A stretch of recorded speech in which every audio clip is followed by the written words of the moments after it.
Joining me now is Charlie Hurt, Washington Times opinion editor and Fox News contributor, and Ned Ryun, founder and CEO of American Majority. You know what, Charlie? The Biden campaign is running out of ideas. They're losing women and minorities and blacks, and they trot out an old actor to read a script. Yeah, I think that's a perfect summation. This is the most desperate move I've ever seen from a major party's political campaign. I think they have run out of, obviously they're losing on all of the ideas. And so they have to go for this. And it was really strange to listen to Robert De Niro. Obviously, this is a guy who will take absolutely any role anybody gives him. He's never turned down anything his agent calls him about. And so he goes and does this. And he's talking about how Donald Trump is a terrorist. And the problem is everybody remembers what it was like to live with Donald Trump as president, and they were much better off than under the current guy. And as you point out, the current guy is the one who's turned our justice system into a political cudgel in order to jail Donald Trump so Joe Biden doesn't have to face him in an election. You know, Ned Ryan, good idea? No, it was a terrible idea. I think that was total and complete political malpractice. What the Biden campaign did today. First of all, they publicly tied themselves to this political witch hunt of a trial to their chief political opponent. And we know they've been coordinating this lawfare, but now they've just dropped the masquerade and publicly tied themselves to it. It also, Judge, kind of felt like jury tampering. You're telling me that none of those 12 jurors are going to go home and find out that the Biden campaign held a presser on outside the courthouse and basically saying, we hope you do the right thing in this trial? And the chef's kiss to it all was that deranged, demented dwarf De Niro going off on that unhinged rant that felt like Biden wrote it because it was so incoherent. But as Charlie said, it reeks of desperation. I mean, listening to that press conference, they were talking about lies about Trump and democracy, the January 6th hoax, and abortion. That's all they have to run on. They can't run on foreign policy. That's a disaster. They can't run on the economy or inflation. Total disaster. Southern border. Dumpster fire. And you sense the panic rising because they thought this lawfare was going to take out Trump. And all of a sudden, he's thriving in fundraising and he's thriving in the polls. And no question about it. And, you know, Charlie, the amazing thing is he says, you know, it's the end of my city, it's the end of the country, and it's the end of the world. People remember what it was like living under President Donald Trump. And I don't know, it's an incredibly high percentage who said they had a better life.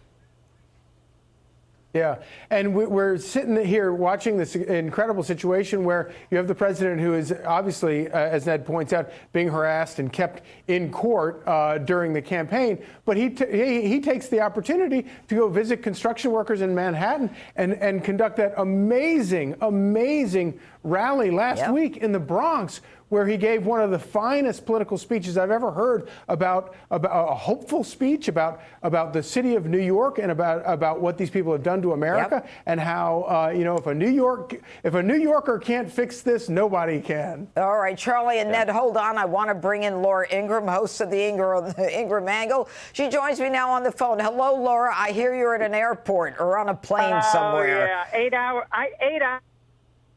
Friendly skies of United Airlines. It wasn't so friendly today, but that's all right. Everybody was nice and patient. But I'm so sorry not to be on tonight. It was just literally no way I could get to a studio in time, given what happened on the airline with weather and mechanical problems. But I followed everything that was happening today and continues to happen in Manhattan, Judge, and I know you had the bird's eye view. What is going on in our country with the weaponization of the judicial system, topped off with the spectacle of complete confirmation of what you and I have been saying all along, that this was political from the outset. Obviously, I heard you talking about De Niro, but we knew this. But they're so stupid, they just confirmed it for everybody today, and then it'll be confirmed again when Joe Biden speaks after the verdict is in. So we know this. We know this. There was no crime that was committed. A jury that is fairly instructed, and it doesn't look like this one will be, a jury that was fairly instructed would never be able to have a unanimous verdict for this this penal statute, you know, that was business falsification of records. They had no predicate crime. They had no follow-on crime. This is a complete travesty from beginning to end. And I thought I was mad about the flight delays, but I'm really mad about this because the country doesn't deserve this. The country needs deserves a real leader with a fair and equal justice system, Judge. You know, Laura, there are charges to a jury that, I mean, there are standard jury charges, and I wanted to hope that those jury charges would be relatively standard. But when I hear about what the prosecution is being allowed to get away with in their summation, it makes it clear to me that there is no way there can be a fair charge to the jury. There's got to be adverse witness charges. The missing witnesses, Weisselberg, Keith Schiller, they weren't allowed, and now they're talking about, what's his name, Michael Cohen's conviction, and somehow that should be interpreted against Donald Trump. They're talking about what David Pecker did and the non-prosecution agreement, and that's got to be attributable to Trump. It's the whole thing is off the charts.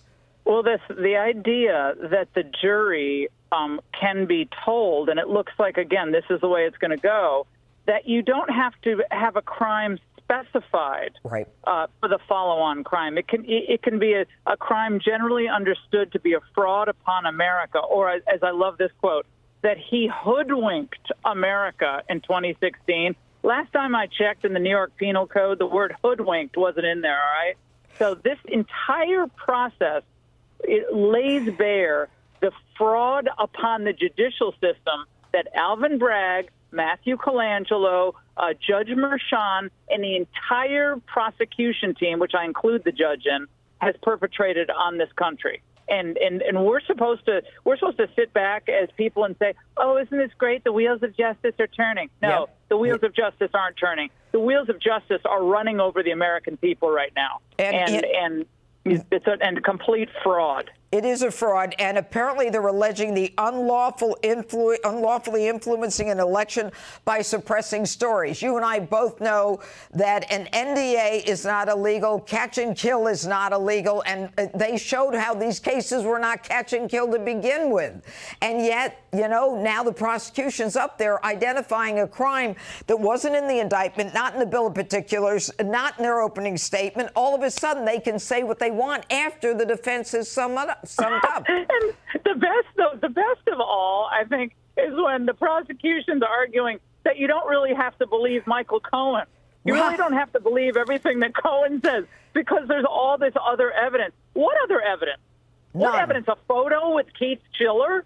That was evidence that Donald Trump intended to have records falsified in a conspiracy to affect or to overturn or interfere with the election. The only election interference that's going on right now is the election interference in Lower Manhattan in that courtroom.